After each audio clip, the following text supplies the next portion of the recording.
Today we're going to analyze the trailer to the animated film Aztec Batman, Clash of Empires. And well, to avoid YouTube taking down my video due to copyright issues, a few days ago I uploaded the trailer separately to this channel. You can find the link in the description below so you can watch it. So, if you'd like, you can watch the trailer first and then come back to this video, or the other way around. Watch the analysis parts and then the trailer. I actually thought this project had been cancelled, but a few days ago the first trailer dropped, and obviously we have to analyze it. The film is being produced by Warner Bros. And DC on the US side, while on the Mexican side it's a co-production with Anima and Chatron. Notably, Anima is the studio behind Las Leyendas movies and other Mexican animations. Batman is a globally recognized character owned by DC Comics. He's had many interpretations, some where he fights Dracula, others with the Ninja Turtles, and even Japanese-style Batman. Now, he'll be pre-Hispanic. The movie is set to premiere in Mexico on September 18 in theaters, and since Batman is involved, we can expect it to be historically accurate, even though I've seen interviews with the director where he mentions the Mexica. The title still uses the word Aztec, a word I'm tired of correcting on this channel. It's often misused, but I understand its inclusion since even within Mexico, the majority of people wrongly use Aztec instead of Mexica, and if that happens in Mexico, imagine how it would be abroad. Naming it Batman Mexica would be confusing. So, what can we infer from the trailer? It seems it will cover the entire period from the arrival of the Spanish to the fall of Tenochtitlan, mixing real historical figures with fictional ones, or sometimes blending the two, as we'll see. This Batman won't be called Bruce Wayne or Bruno Diaz. He'll have a Nahuatl name, Coatl. Just like the original Batman, he belongs to the elite class, in this case the Mexica Pipiltin, as he is the son of a ruler in the Gulf of Mexico region. Among the real dark characters we see Hernán Cortés. This other guy might be Pedro de Alvarado because of the blonde hair. We'll also see the Mexica Tlatoani Moctezuma Xocoyotzin. Following Batman tradition, at least one of his parents will be killed, prompting him to flee to Tenochtitlan to warn the Tlatoani. There, he meets the Nahuatl version of Alfred, the butler, who is named a cutscene. As with some Alfred interpretation, a cutscene trains him to fight the Spanish. Batman gears up and fights them, alongside a pre-Hispanic version of Catwoman. On the Spanish side, we have Joker, the Joker's equivalent.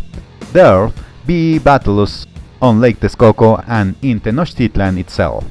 We don't yet know how it ends, whether it will stick to history, meaning the fall of Tenochtitlan, or present an alternative version.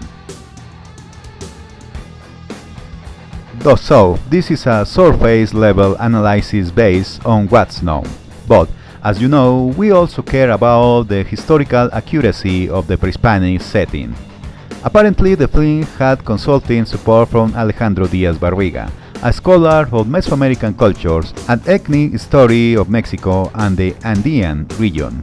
But we've heard claims like, we consulted archaeologists, historians and anthropologists before in other media. So let's assess the trailer for ourselves.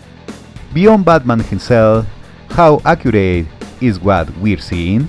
They were creative with the iconic batarangs, now made of black obsidian, as seen in the images.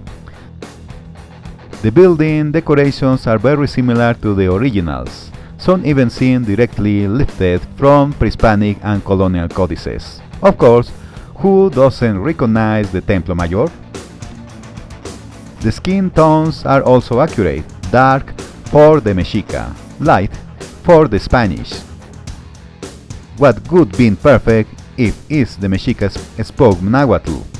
The Spanish character speaks Castilian, Spanish in the trailer, voiced by Spaniards, who can hear the CCO when Cortés speaks. But well, we can't have it all.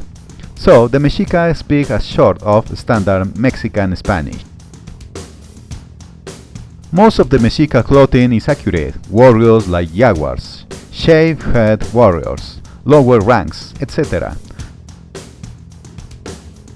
Some gear the Ixcahuipili, a multi-layered cotton armor, and we also see weapons like the Tepotzopili, Chimalis, Macuahuitlus, and even the Atl, spear thrower. Women gear long skirts and huipiles, with loose hair for single women and brains for married ones. They gear cackle or sandals. Overall, the outfits are historically accurate.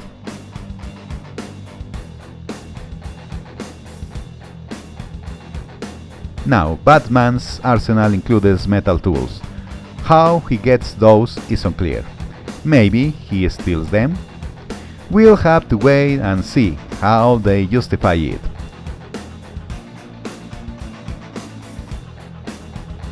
As for bat worship, several cultures had deities or myths involving bats.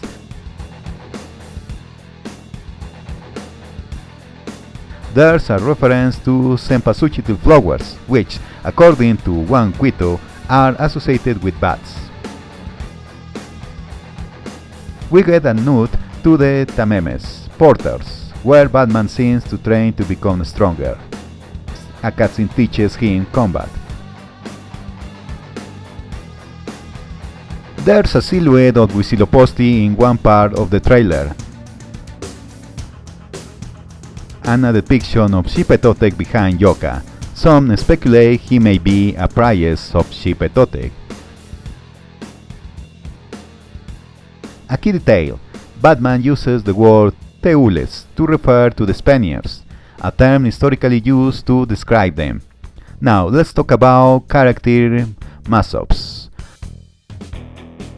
Cortés may become the Two-Face of this universe, scared by the Hispanic Catwoman.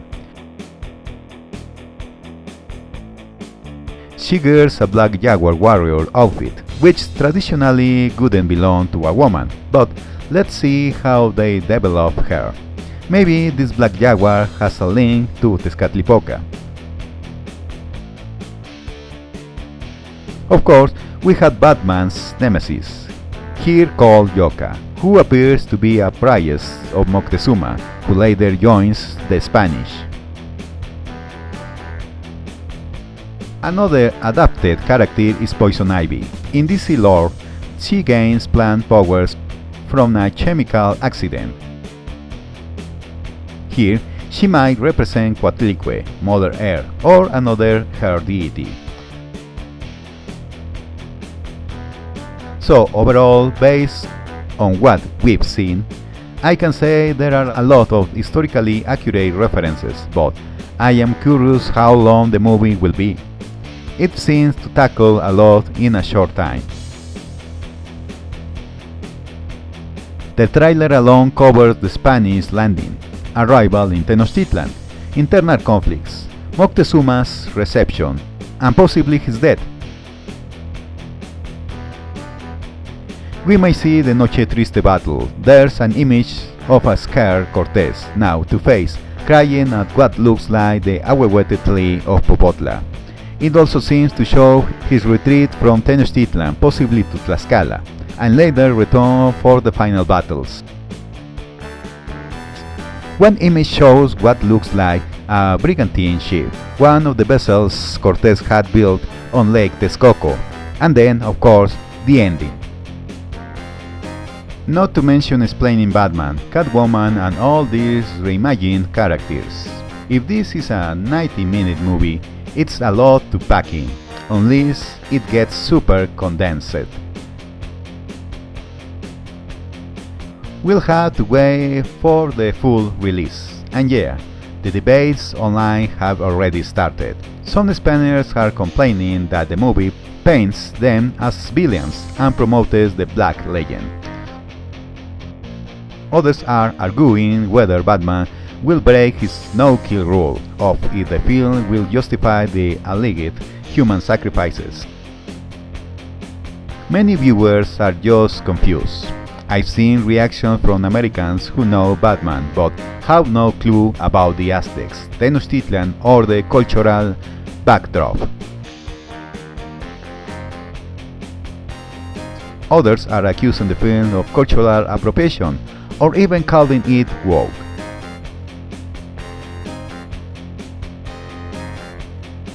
And beyond those criticisms, we'll have to see whether the movie just presents a simplistic Spaniards versus Mexica binary. The usual narrative that a few hundred Spaniards conquer an entire continent, without mentioning the internal conflicts and how pre-Hispanic groups fought among themselves. And of course, we'll see how they handle the controversial topic of human sacrifice. Do they justify it, deny it, or strike a balance?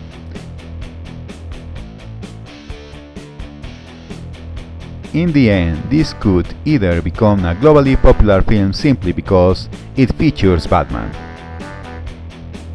similar to how Coco spread Dia de Muertos culture worldwide, or it could flop and remain a niche film only watched in parts of Mexico. For now, the trailer looks decent, both in terms of plot and animation, but we'll have to wait for the premiere to see how it resonates in the various markets where it's released. Now, tell me your thoughts. Do you like what you've seen so far? Or are you going to wait until the movie drops?